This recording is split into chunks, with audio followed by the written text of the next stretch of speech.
Copyright disclaimer under Section 107 of the Copyright Act 1976. Allowance is made for fair use for purposes such as criticism, comment, news reporting, scholarship, and research. Fair use is a use permitted by copyright statute that might otherwise be infringing. Nonprofit, educational, or personal use tips the balance in favor of fair use.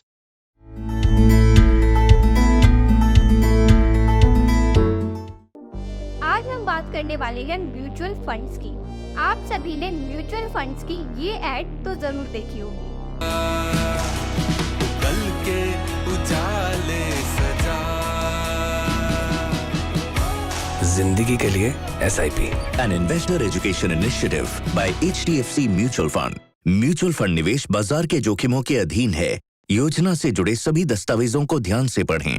ज्यादातर लोगों को लगता है कि mutual fund से सिर्फ share market में invest किया जा सकता है, लेकिन म्यूचुअल फंड से गोल्ड में, डेट फंड्स में, रियल एस्टेट में और इक्विटी यानी शेयर मार्केट में भी इन्वेस्ट किया जा सकता है। म्यूचुअल फंड्स को अच्छे से समझने के लिए ये बहुत ज़रूरी है कि आपको शेयर मार्केट के बारे में पता हो। तो इस वीडियो को आगे देखने से पहले आई बटन पे क्लिक करके इस वीडियो को ज़रूर देख लेना, ताकि आपको शेयर मार्केट की बेसिक नॉलेज हो जाए।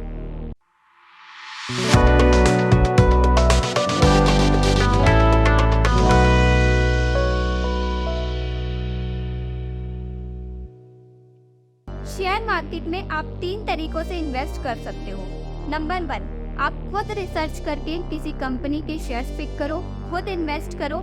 इसके लिए आपके पास शेयर मार्केट की अच्छी नॉलेज होनी चाहिए, आपके पास टाइम होना चाहिए और आपको शेयर्स पिक करने भी आने चाहिए। नंबर 2, आप किसी प्रोफेशनल की हेल्प से एक्सपर्ट्स की एडवाइस के अकॉर्डिंग शेयर्स बाय और सेल कर सकते हो, लेकिन इसमें आपको प्रोफेशनल्स को हाई फीस देनी होगी। Number 3, through mutual funds. इसमें आपको ना तो प्रोफेशनल्स को हाई फीस देनी है और ना ही खुद शेयर्स पिक करने हैं, बस आपको एक अच्छा म्यूचुअल फंड सेलेक्ट करना है। म्यूचुअल फंड एक स्पेशल टाइप की इन्वेस्टमेंट है, जिसके थ्रू आप बहुत सारी अलग अलग टाइप्स की इन्वेस्टमेंट एक साथ में कर सकते हो। डाइवर्सिफाइड इन्वेस्टमेंट्स कर सकते हो सिर्फ एक जगह पे इन्वेस्ट करके। इन्वेस्टमेंट से रिलेटेड एक जनरल एडवाइस है कि आपको अपनी सारी इन्वेस्टमेंट्स एक जगह पे नहीं करनी चाहिए। आपकी जो इन्वेस्टमेंट्स हैं वो डाइवर्सिफाइड होनी चाहिए, आपको अलग अलग जगह पे इन्वेस्ट करना चाहिए। इससे होगा क्या, अगर एक सेक्टर में आपको लॉस हो रहा है तो दूसरे सेक्टर का प्रॉफिट उसे कवर कर लेगा।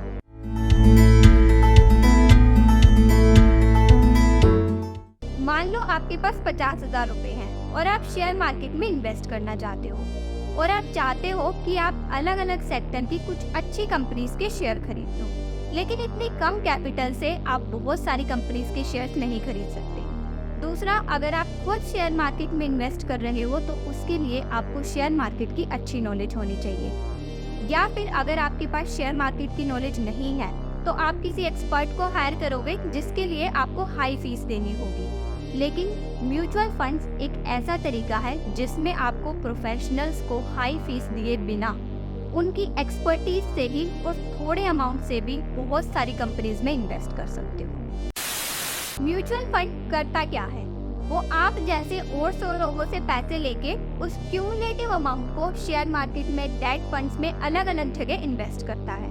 अगर आप अकेले शेयर मार्केट में इन्वेस्ट करते तो आप बहुत सारी कंपनीज में इन्वेस्ट नहीं कर पाते, क्योंकि अब आपकी जैसे 100 लोगों ने मिलकर म्यूचुअल फंड कंपनी को एक अमाउंट दिया है तो वो उस अमाउंट को बहुत सारी कंपनीज में अलग अलग जगह इन्वेस्ट करते हैं और जो भी रिटर्न्स होते हैं वो सब लोगों में बांट दिए जाते हैं। म्यूचुअल फंड ये कैसे करता है, ये एक फंड मैनेजमेंट कंपनीज बनाते हैं। इन कंपनीज को बोलते हैं AMC, एसेट मैनेजमेंट कंपनी। और ये एसेट मैनेजमेंट कंपनीज एक फंड को लॉन्च करती हैं। आपने बहुत सारे अलग अलग टाइप के म्यूचुअल फंड्स के नाम सुने होंगे, जैसे axis long term equity fund, axis small cap fund, Kotak equity fund. तो ये अलग अलग टाइप के, अलग अलग कैटेगरी के म्यूचुअल फंड्स हैं। लाइक एक म्यूचुअल फंड है जिसमें आपको सिर्फ आपका पैसा सिर्फ इक्विटी में इन्वेस्ट होगा, एक म्यूचुअल फंड है जिसमें आपका पैसा सिर्फ स्मॉल कंपनीज में इन्वेस्ट होगा, और एक म्यूचुअल फंड है जिसमें आपका पैसा इक्विटी और डेट दोनों में इन्वेस्ट होगा। तो ऐसे बहुत सारे अलग अलग टाइप के म्यूचुअल फंड्स होते हैं जो AMC कंपनीज लॉन्च करती हैं। फिर ये लोगों से पैसा इकट्ठा करते हैं, ये लोगों को बताते हैं कि हमारे ये म्यूचुअल फंड्स हैं और हमारे पास एक्सपर्ट्स हैं जो आपको अच्छे रिटर्न दिलवा सकते हैं। अब आपके और मेरे जैसे लोग इनके किसी म्यूचुअल फंड में इन्वेस्ट करते हैं, कोई 2000, कोई 5000, कोई 10,000। फिर ये AMC किसी फंड मैनेजर को अपॉइंट करती है जो ये अमाउंट इकट्ठा हुआ है उसके लिए एक स्ट्रेटेजी बनाएगा कि कितना पैसा कहाँ पर इन्वेस्ट करना है। और आपने जिस म्यूचुअल फंड में इन्वेस्ट किया है आपको उस म्यूचुअल फंड की यूनिट्स मिल जाएंगी। तो म्यूचुअल फंड्स में इन्वेस्ट करने के क्या बेनिफिट्स हैं? एक तो मान लो अगर आप खुद 2000 रुपये शेयर मार्केट में इन्वेस्ट करना चाहते हो तो आप कभी भी 50 कंपनीज में इन्वेस्ट नहीं कर पाओगे। म्यूचुअल फंड्स के थ्रू हो सकता है आपके 2000 रुपये 50 कंपनीज में लगे हो, तो यहाँ पर कम इन्वेस्टमेंट में, कम कैपिटल में आपका पोर्टफोलियो डाइवर्सिफाई हो जाता है। दूसरा, यहाँ पर एक एक्सपर्ट आपके पैसे को मैनेज कर रहा है, तो यहाँ पर बहुत सारे लोग मिलके उस एक्सपर्ट को फीस दे रहे हैं, तो सबकी एक्सपेंस रेशियो बहुत कम हो जाती है। बहुत कम प्राइस में आपको एक प्रोफेशनल की एक्सपर्टीज मिल जाती है। और आपने एक बार एक म्यूचुअल फंड ले लिया तो अब आपको बार बार ट्रांजैक्शन करने की जरूरत नहीं है। म्यूचुअल फंड खुद आपके लिए शेयर्स खरीदता बेचता रहेगा।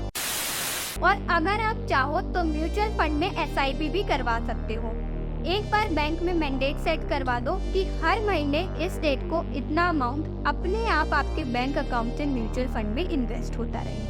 और आप फ्यूचर में चाहो तो इसे कभी भी SIP को बंद करवा सकते हो, बढ़ा भी सकते हो, कम भी कर सकते हो, इस पे कोई लिमिटेशन नहीं है।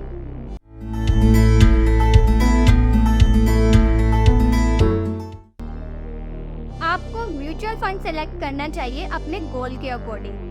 फॉर एग्जाम्पल, हो सकता है आपको आज से 10 साल बाद अपने बच्चों की एजुकेशन के लिए बहुत सारे पैसे चाहिए हो, आपको अपने रिटायरमेंट के लिए फंड्स चाहिए, तो इस हिसाब से कि आपको कितने साल बाद कितने पैसे चाहिए और आज आप कितना इन्वेस्ट कर सकते हो, इसके अकॉर्डिंग ही आपको कोई अच्छा म्यूचुअल फंड सेलेक्ट करना चाहिए। मान लो आपको 15 साल बाद 20 लाख रुपए चाहिए होंगे अपने बच्चे की कॉलेज की फीस के लिए या किसी और पर्पस के लिए, तो आप आज से ही किसी अच्छे म्यूचुअल फंड में SIP स्टार्ट कर दो ताकि आपको 15 साल बाद 20 लाख रुपए या जो भी अमाउंट आपको रिक्वायर्ड है वो आपको मिल जाए। तो आपके जो इम्पोर्टेंट खर्चे हैं उनके लिए आपको कम रिस्क वाला म्यूचुअल फंड लेना चाहिए। और अगर आपके पास कैपेसिटी है और इन्वेस्ट करने की तो आप वेकेशन के लिए या लग्जरी लाइफस्टाइल के लिए कोई हाई रिस्क म्यूचुअल फंड भी ले सकते हो। ये सिर्फ एग्जांपल्स हैं, आपको अपने रिक्वायरमेंट के अकॉर्डिंग, गोल्स के अकॉर्डिंग ही कोई म्यूचुअल फंड सेलेक्ट करना चाहिए। सभी फैक्टर्स को ध्यान में रख के आपको म्यूचुअल फंड लेना चाहिए, अपना पोर्टफोलियो डिज़ाइन करना चाहिए।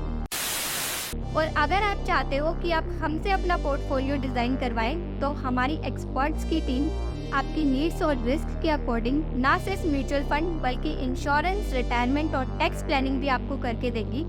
इसके लिए आप हमें कॉन्टैक्ट कर सकते हो, जिसकी डिटेल्स आपको नीचे डिस्क्रिप्शन बॉक्स में मिल जाएंगी।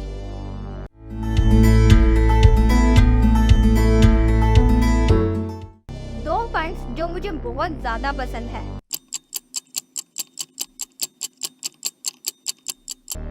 Axis long term equity fund और Parag Parikh long term equity fund. ये कोई फाइनेंशियल एडवाइस नहीं है कि आपको जाके इन्हीं शेयर्स में इन्वेस्ट करना है, ऐसा बिल्कुल भी नहीं है, क्योंकि स्टार्टिंग में बताया था ना, म्यूचुअल फंड निवेश बाजार के जोखिमों के अधीन है। योजना से जुड़े सभी दस्तावेजों को ध्यान से पढ़ें। Take an